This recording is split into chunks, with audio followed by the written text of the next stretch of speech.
নয়াপল্টনে জনসমুদ্র বিএনপির তারুণ্যের সমাবেশে নেতাকর্মীর ঢল।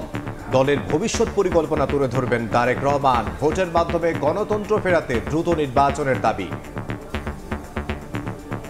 তরুণদের কণ্ঠস্বরকে সামনে এগিয়ে আনতে হবে, সেজন্যই আমাদের এই প্রচেষ্টা। বাংলাদেশের তরুণদের সবচেয়ে বড় আশা আকাঙ্ক্ষার অন্যতম ঠিকানা হচ্ছে ছাত্রদল, যুবদল এবং স্বেচ্ছাসেবক দল। তরুণরা এগিয়ে আসলে বাংলাদেশের স্বাধীনতা সার্বভৌমত্ব ভুলণ্ডিত হবে না। আমাদের যে ভোটের অধিকার, আমরা সেই ভোটের অধিকার প্রয়োগ করে আমাদের একটি গণতান্ত্রিক সরকার আমরা দেখতে চাই। গত 15 বছরে বাংলাদেশের তরুণদের মতামতকে উপেক্ষা রেখে বাংলাদেশকে এগিয়ে নেওয়ার অপচেষ্টা ছিল।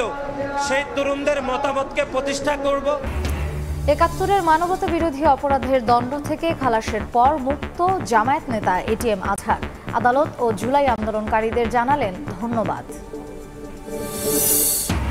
দুর্নীতি মামলায় 3 বছরের কারাদণ্ডের রায়ের বিরুদ্ধে ডক্টর জুবাইদা রহমানের আপিলের রায় দুপুরে। ইশরাকের শপথ ইস্যুতে ইসির বক্তব্য শুনবেন আপিল বিভাগ।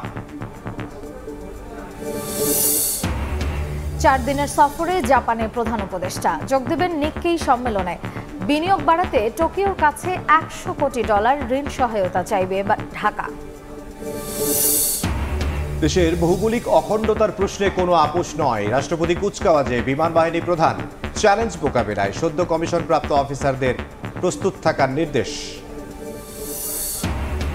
এবং শিশুরা স্কুলে আসলেও হচ্ছে না ক্লাস।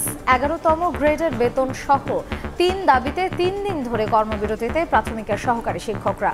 দুশ্চিন্তায় অভিভাবক।